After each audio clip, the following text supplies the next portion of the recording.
I get asked fairly often, okay, Nicole, you've got a full-time job, a handsome man, a dog and family and YouTube. When do you knit? The answer is I knit everywhere, including planes, trains, automobiles, and even with a dog on my lap. The one thing that all these places have in common, I'm sitting. And apparently, sitting is the new smoking or something. So I need to get off my butt. All right, no problem, except for one thing. I seriously resent any time I have to spend not knitting. Standing in line, wasted knitting time. Waiting for a pot to boil, I could have been casting on. But I have a solution. Hear me out. Knitting while walking. That's right. We're talking about turning your daily steps into productive knitting time. So grab your yarn, put on your comfiest shoes, meet me in the lounge, and let's get moving, literally. Now you might be thinking, why on earth would I want to knit while walking? And the answer is pretty simple. I need more exercise. Oscar needs more exercise. And I also just want to spend that time knitting. So I figure this is the perfect way to pair up those things. There's this thing called temptation bundling, and it's pairing up a thing that you don't want to do with a thing that you do want to do to help incentivize you to want to do that thing you don't want to do. Clear as mud. So that's what this is about. I am temptation bundling my exercise with my knitting. I've spent the summer practicing how to do this and getting relatively good at it. So today I'm going to give you the ultimate guide to knitting while walking. Everything from the stuff you need, how to do it, where to do it, and of course how to be safe while you're doing it. I do not want to be responsible for anyone walking out into a street while knitting and getting hit by anything. First things first, let's talk about gear. You're obviously going to want a simple project, but I'm going to go into a bit more detail about that later, but just start mulling that over in your head. 2, I highly suggest that you use circular needles. You are less likely to drop them, and they keep your project more compact while you're working, and you don't have the weight of the fabric on the needles. You will need some kind of bag to contain your yarn, at least, if not a couple of tools, and maybe even your pattern, depending on where you're going. I have 3 different bags that I've used this summer. Each one had a different purpose depending on where I was knitting and for how long and what I needed to have with me at the time. The first bag that I used when I went out on my inaugural walking trip while the grandkids were playing in a playground was this little freebie bag that I got in April at a knitting retreat I went to hosted by River City Yarns. I do not believe that you can get this bag anymore. I'm sorry. I looked on their website and I don't see it there. It was a pretty handy bag though. It did have this little clip around hook, so it's handy to have something that you can either wear like a wrist bag or that you can clip to your belt, which is what I do most often, is either have a strap around my waist or a belt loop on pants or whatever, and I'll hook it on there. There's a drawstring to keep it closed so you don't lose your stuff, and there are 2 clear skinny pockets inside, but this bag is pretty limited because it doesn't have any other inside or outside pockets. So this bag was strictly for I'm leaving the house, I'm going to a park, I'm going to walk for half an hour and come home. And I don't need to carry a wallet or keys or my pattern or extra needles or scissors or anything. I just need to put my ball of yarn in here, my tiny project, clip it to my belt, and off I go. A slightly more substantial variation of that little black bag, but about the same size, so small project size bag, is this odd little bag that I got in a shop in Boston in the Harvard Square. And I didn't really pay attention at the time, but apparently this is a chalk bag that is used by climbers. Now, I know absolutely zero about climbing, and I do not suggest that you try to knit while climbing. I don't think anybody should do that ever, anytime, no matter how much hand-eye coordination you think you have. Don't do it. However, this chalk bag makes a magnificent little walking knitting bag. It has this handy zip pocket on the outside where I can put my lip balm and my little mini wallet, coins or whatever I need can go in there. Sorry, I keep moving this off screen for some reason. It has loops to put a belt through. It has this little loop to hook onto something, or you can attach crossbody long strap to this, which I haven't done yet, but I think I will because I have just been sort of randomly taking the bungee clip opening this part and pulling my work out and then clipping this around something on my body and off I go.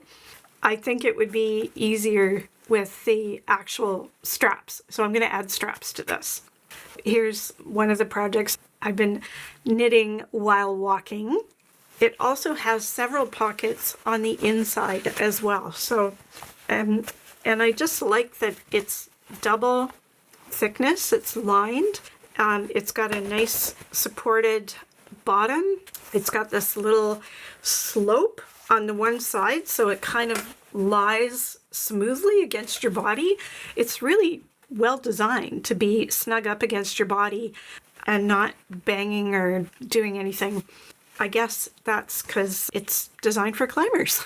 So there you are. I tried to look for this too. The store where I bought it in Harvard in Boston didn't seem to have it online anymore, and I tried searching the web and I couldn't really see it for sale, but you might be able to find it. But there are lots of climber chalk bags out there, so you can probably find something similar. And then the biggest of the bags that I used for walking while knitting is this bag that I bought at a knitting show earlier this year, and I can't remember which one. I know it was from a company called Deb's Bags. I'll put the link down in the description box below. It's waxed canvas. It's just an amazingly made bag. I have a little zip pull on here that says knitting is not a crime, just in case someone gives me flack while I'm knitting while walking. This bag was apparently designed for knitting and walking in part, and has this incredible hardware with one on the front and one on the back to kind of give it some good balance. And it sits about here at my waist. It can hold a fair bit of yarn at a medium-sized project, even with all my other stuff down in the bottom. Because I have a lot of stuff in, like, I've been using this as my purse as well as a travel knitting bag. So I've got a lot of stuff in here. I've got wallets and, you know, all the stuff you carry around with you. It's all in here. Plus, I can even take this bag and like stuff it in the top. And the big bag has one of these drawstring extra tops to it. I don't know what these are called. They must have a name, this kind of top with the drawstring. If you know what this is called, this particular setup on the top of your bag, please tell me down in the comments so everybody else can know too. I probably should have researched that, but I didn't. So this was bag number 3. All 3 of these worked great. And here's an additional piece of equipment that you might want if you are going to walk and bring your furry friend with you. This is a waist leash. I got this one on Amazon, and I will put the link to it down in the description box.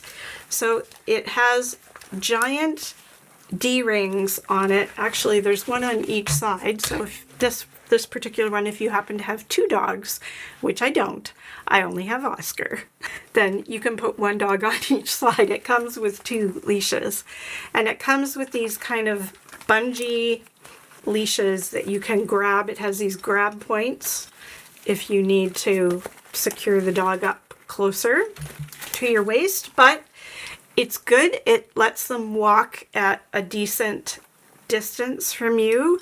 I have it looped up and connected on a ring to shorten it up a little bit to keep Oscar closer.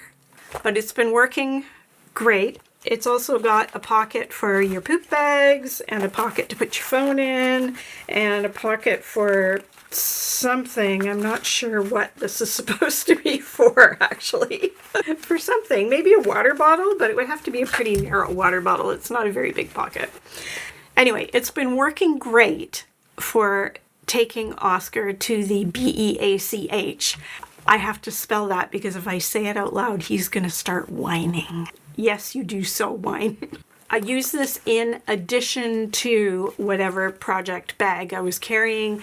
All the project bags were easy to either put over top, or the smaller ones, I just clip them to one of the D-rings and away I go. You'll see that in a minute. And last, you're going to need some comfortable shoes. These are my Vessies, V-E-S-S-I. They are cute and comfortable and completely waterproof. I can walk in the ocean with these shoes on, like just in the surf, and my feet stay bone dry. They're awesome. And of course, you're going to need a little bit of a sense of adventure and maybe some good balance. And you might want to practice knitting without looking, because that can help a lot too. All right, before we actually get walking, let's talk about safety. And I completely get it. This is not going to be something that every knitter can do, but if you practice in a safe place and it works for you, I highly recommend it. It's super fun. But if your balance isn't that good, or you really have to focus while you're knitting, please don't attempt this. I don't want to hear about anybody going out and trying this at my recommendation and getting themselves hurt. That would make me and Oscar really sad. So for starters, pick a good location to start out. Somewhere flat, even, no traffic, completely away from traffic. Do not start out by walking on sidewalks. My first practices walking and knitting were on the pathway, a wide, flat pathway that circled a children's playground. I had lots of good light, and there was almost nobody else around. Now, fortunately, while you're walking and knitting, you're often looking down about here, so you are keeping an eye on where you're stepping, so you can make sure that you're not tripping over things, but you will have to look up regularly. You do not want to keep your head down the whole time while you're walking, or you're going to walk into things, and we don't want that. So if that means you have to stop knitting for a second while you look up and look around and see what's around you, and you can see you're clear for a bit, go back to knitting, stop and look up, go back to knitting, stop and look up. Eventually you might find that you can keep knitting while you look up.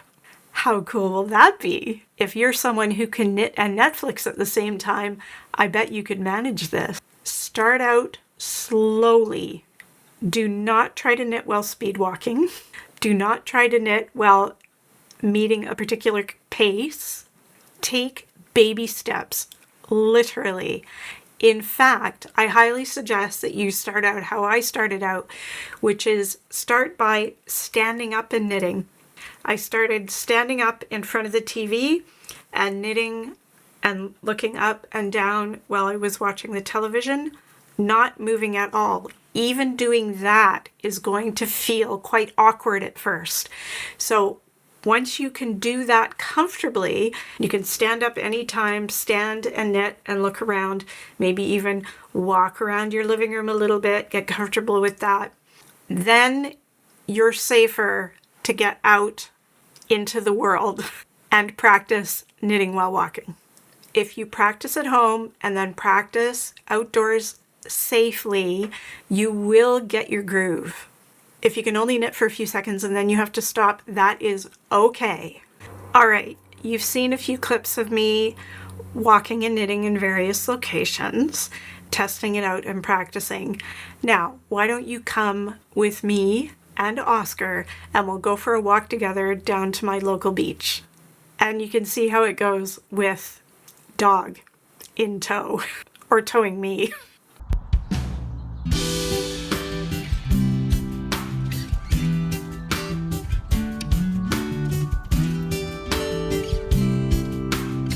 Okay, knitting, check, simple rib, piece of cake, dog, driveway.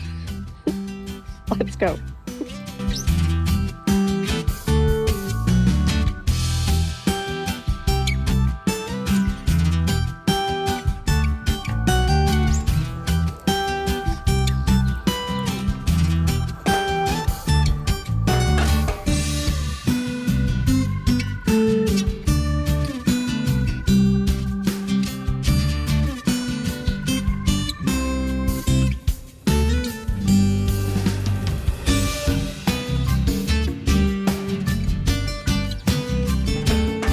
Coming up on our shortcut to the beach, and it's kind of steep, so I don't knit well walking down the shortcut. So we'll put the knitting away.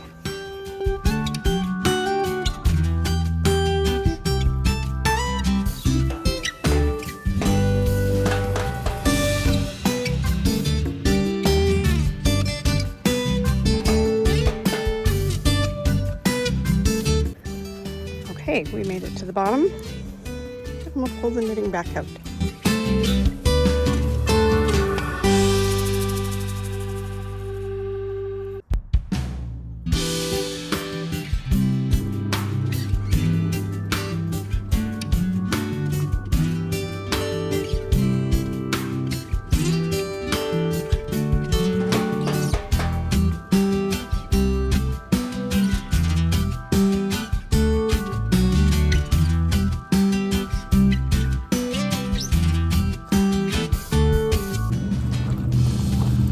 Okay, here's my beach. The tide is out quite a bit today. That over there, if you look straight ahead, way over there is the United States of America. Oscar, you want to go free? Okay, off you go.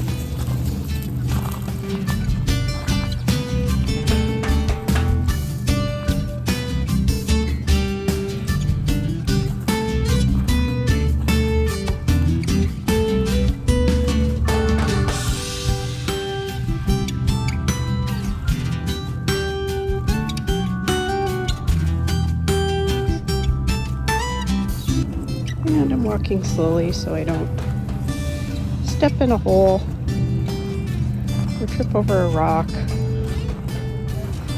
or bash my shins on a bunch of barnacles.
Drive by.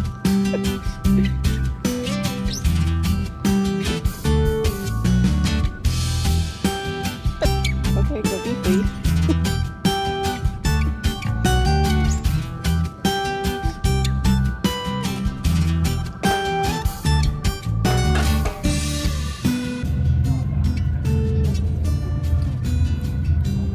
Goodbye, beach. We'll see you next time.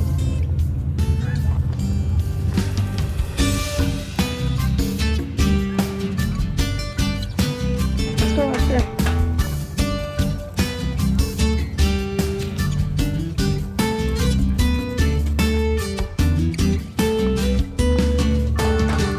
Look at the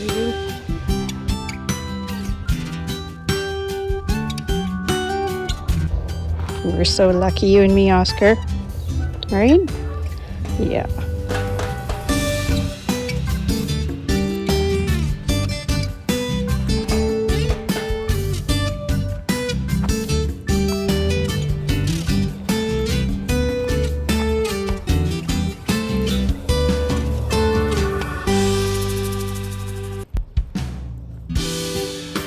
Back up the shortcut.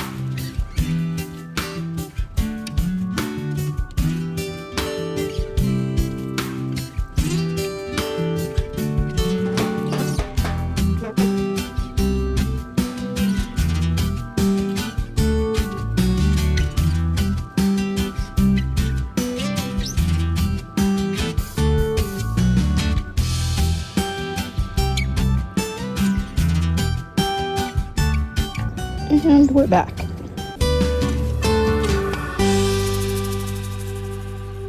Didn't that look like the best time? Oscar and I both love that beach so much. Now, about 4 months ago, I posted a video on project bags, and in that video, I talked about the prospect of learning to walk while knitting. And in the comments of that video, I got tons of tips from viewers who already knit and walk. So I'm going to share some of those tips with you right now. The first one is, of course, you want to take small projects. Socks, socks, socks, socks, socks, dishcloths, hats, simple cowls, or really any small project with a pattern that you can memorize. The very start of a bigger project, like the ribbing that I was working on while I walked Oscar at the beach. Another viewer suggested that you might want to have a walking specific project that you only work on while you're walking to avoid any issues with change-ups in your tension because you're in a different position. Once you're a proficient knit walker, you might be fine and your tension might not vary from sitting to walking, but I get it. That could definitely happen, that you might be more or less tense and your tension could vary. So it might be a good idea to not use a single project back and forth and just have one in a to-go bag. That made a lot of sense to me. Walking on paved paths is easiest, and I can absolutely agree with this. Now, I've walked all over the place on all kinds of uneven terrain. It's definitely easier and more comfortable to be on a completely flat surface. Any drawstring project bag will work as a walking knit bag. Just get yourself one of those carabiners. Here's a tiny version of one attached to my chalk bag, and use that to clip it to your belt or a belt loop or a pocket or whatever on what you're wearing. Another great type of project to work on is one that is knit in pieces and seamed together later. So you're only carrying one piece with you at a time. A sleeve, half a cardigan front, small manageable pieces like that. Be prepared to get attention. One of my viewers wrote about her visit to a shop with some friends. She had her knitting with her. She was at the checkout. An employee came over and started gushing over the sock project she was working on. That employee called over more people to look and gush, and My viewer thought it was pretty funny that her knitting out in public had manifested this much excitement and this scene in just a random store. So don't be surprised if this happens to you. Now, summer is coming to its close and we're heading into cloudy and somewhat rainy season here. So I might have to get myself one of these so that I can knit in the rain. What do you think? Too weird? So there you have it, the ultimate guide to knitting while walking. It's a fun way to squeeze in some extra knitting time and get some exercise in the process. If you decide to give this a try, or you're already a seasoned knit walker, let me know down in the comments. I'd love to hear about how you go about incorporating knitting into your walks, your shopping, whatever you're doing while you're on your feet. Or if you're going to give it a shot, I'd like to hear about that too. And please remember to do it safely. And as always, boop that like button. So think about subscribing if you haven't subscribed before. Remember that you can become a member of the Nicole Knits After Hours Lounge. The information is in the description box down below, or you can click the join button. Now, what's a really great project type for knit walking? Garter stitch, of course. Here's my video all about garter stitch to inspire you to pick up a super easy knit every row project to take with you on your next knit walk. Keep those needles clicking and your feet moving. I say goodbye. Oscar says goodbye. All right, fine. All right, I'm coming. Look, I've got your leash. Let's go. We're going to go, okay? Don't be such a nag, right? Off we go. Didn't even turn off. You're so naggy these days. I got to turn off my thing first.